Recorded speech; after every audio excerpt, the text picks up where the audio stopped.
What's going on, Face World? I came simply to set the record straight concerning type 1 juvenile diabetes. Approximately a year ago, um, a year and 5 months ago, my son Christian was diagnosed as a type 1 juvenile diabetic, and ever since then, we've been on a journey concerning his diabetes. And now that I think back concerning it, there were a lot of things and a lot of signs that my husband and I missed. We missed a lot of things concerning it.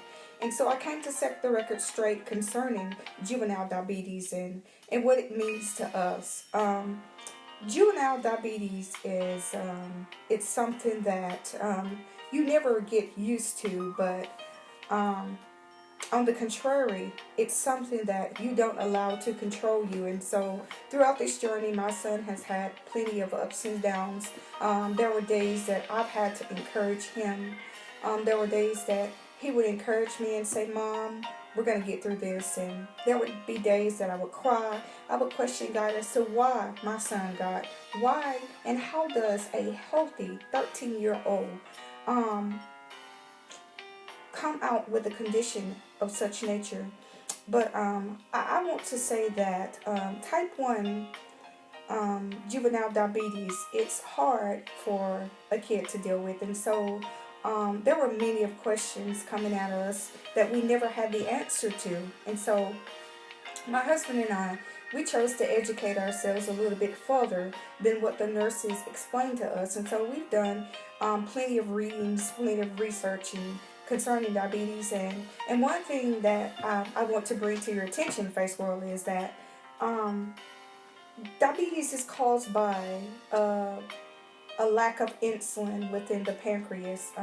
Your pancreas does not produce insulin, and so therefore we have to give insulin in the place of what's missing. It's kind of like substitution. I substitute for what's missing with his insulin, and so I give his body the insulin it needs to function. And so I said that to say this. There were plenty of days now that we think back, some of the signs and the symptoms that were showing in. And now that my husband and I can actually sit down and we can discuss it, there were signs, little things that we missed concerning what was actually going on with him. Going into the refrigerator, drinking all kinds of fluids and liquids and never getting enough to drink in. And so we thought that it was simply something that was going on with him. The reason he stayed dehydrated was because of football practice and because he was a very active kid. And we thought, okay, you know what? He's just tired from football practice. And there were a lot of things that we failed to pay attention to as parents. And am I saying that I could have possibly stopped the diabetes? No, that's not what I'm saying.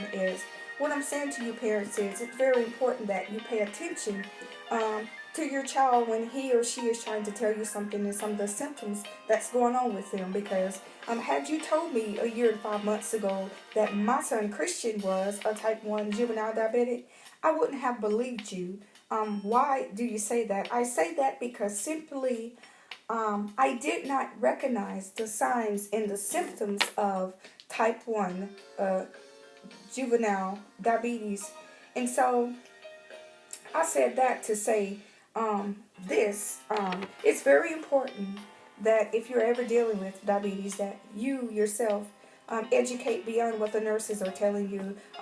Read up on it, study it, find ways that you can tweak things to make work for you. And so I said that concerning this, to know that God has chosen me for this journey with my son, because there were many of days that I crawled into the corner that no one ever knew about. And there were many of days that I questioned God as to what's going on, God. My son is this and my son is that. But I believe God. I believe His word. I believe that He will never put more on you than you can bear. And so I believe that God has strengthened us for this journey. I believe that this is not the end. His condition is not his conclusion. I believe that he may have diabetes, but diabetes does not have him. And so I came to encourage some other parent that's dealing with a private battle. There were plenty of private battles that I dealt with that I never told anyone concerning my son. But I believe God's word when he said that he will never put more on you than you can bear, and that in our time of weakness, he is our strength. And so I just want to thank God that he chose me for this journey. Many will never understand my journey, and I don't expect them to understand my journey. There were questions that were asked concerning my son and why we do this and why we do that. And instead of my husband and I getting frustrated, we chose to educate, to let people know how the importance of diabetes and what it means to have diabetes. And I say that not only was his life turned upside down, our life was turned upside down also. And so we've learned how to encourage each other in this household. There are still many of ups and downs that we go through concerning this, but I tell you what, God has been good, and every time we think we can't make it, that's when he gives us the strength in the journey, the strength to carry out this journey. And so I'm thankful for the journey.